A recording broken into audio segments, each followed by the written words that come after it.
First at 6, the trial for a Norton Shores woman accused of abusing and killing her teenage son started today. Shanda Vander Ark is facing a first-degree felony charge of murder and child abuse in the first degree for alleged crimes that stem back to July of last year. 13 on your side's Nate Belt was in the courtroom today and joins us now live with more on what happened. Some really disturbing testimony today there, Nate.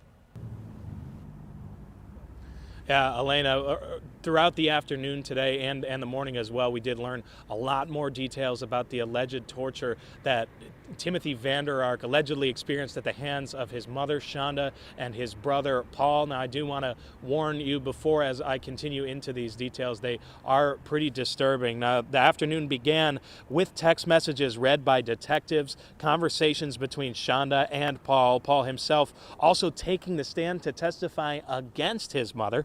Now, according to Paul, Timothy was forced to live in a small closet in their basement.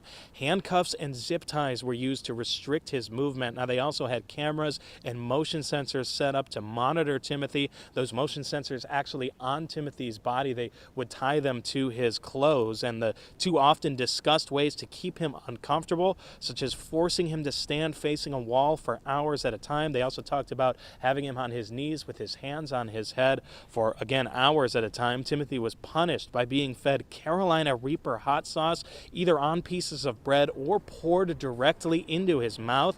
Paul said he occasionally placed Timothy in a bathtub of cold water, including the day before Timothy died, for more than 9 hours.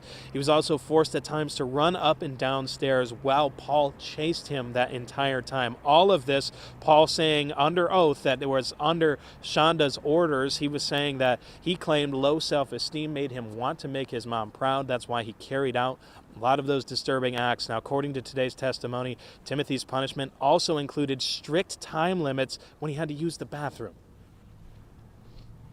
Was your mother giving you instructions on what to do with him while he was in that tub then, at that point in time? Yes, sir. What was she telling you to do?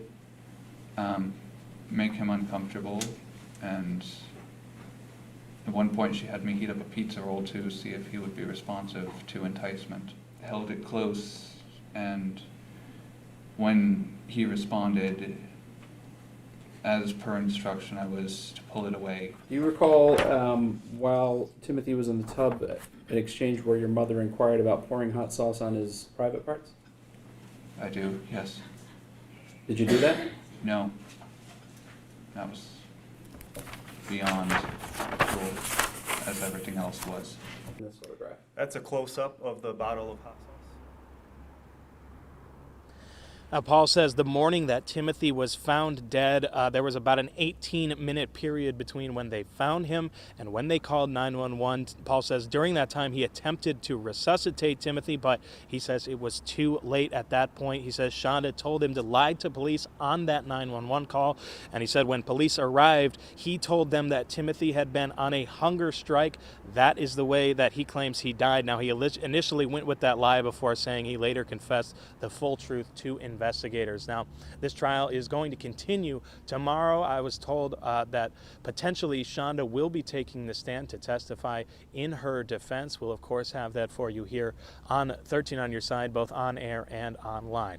For now, live in Muskegon, Nate Belt, 13 on Your Side.